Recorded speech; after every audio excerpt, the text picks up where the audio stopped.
Hi all எல்லோரும் எப்படி இருக்கீங்க? வாங்க வீடியோக்குள்ளே போகலாம்.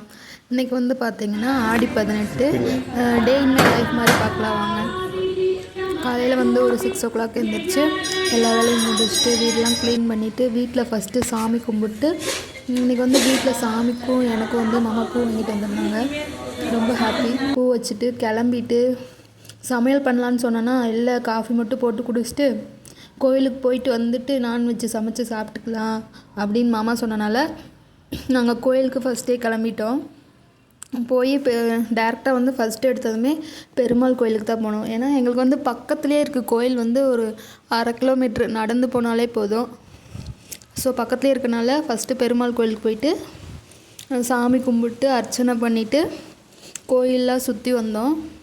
அந்த பக்கம் வந்துட்டு ஒரு அம்மன் மாதிரி இருக்காங்க, அந்த சாமியை கும்பிட்டு பக்கத்தில் வந்துட்டு ஆஞ்சநேயர் இருந்தார். அவர்கிட்ட சாமி கும்பிடும்போது எல்லார் பேருக்குமே வந்து அர்ச்சனை பண்ணிவிட்டு ஃபேமிலியில் எல்லாருமே ஒருத்தர் கூட விடலை, எல்லாருக்குமே அர்ச்சனை பண்ணிவிட்டு ரொம்ப ஹாப்பியாக இருந்துச்சு.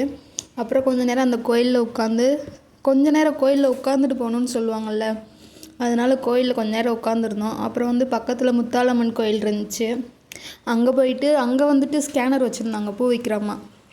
அங்கே வந்து சாமிக்கு பூ எல்லாம் வாங்கிட்டு தரிசனம் பண்ணிவிட்டு சாமி கும்பிட்டு கொஞ்சம் நேரம் உட்காந்துருந்துட்டு அப்புறம்தான் வீட்டுக்கு வந்தோம். வந்து மீன் எடுத்துகிட்டு வந்திருந்தாங்க, மீன் குழம்பு வச்சுட்டு மீனை வந்து ஃப்ரை பண்ணிவிட்டு சாப்பிட்டு அன்றைக்கி முள்ள நல்லா தூங்கி எழுந்திரிச்சிட்டு ஈவினிங்காக எழுந்திரிச்சி துவைச்சி போட்டு நல்லா ரெஸ்ட் எடுத்தோம். இதான் இன்றைக்கி லைஃப். இப்படி தான் எங்களுக்கு போச்சு. உங்களுக்கு எப்படி போச்சுன்னு கமெண்ட் பண்ணுங்கள்.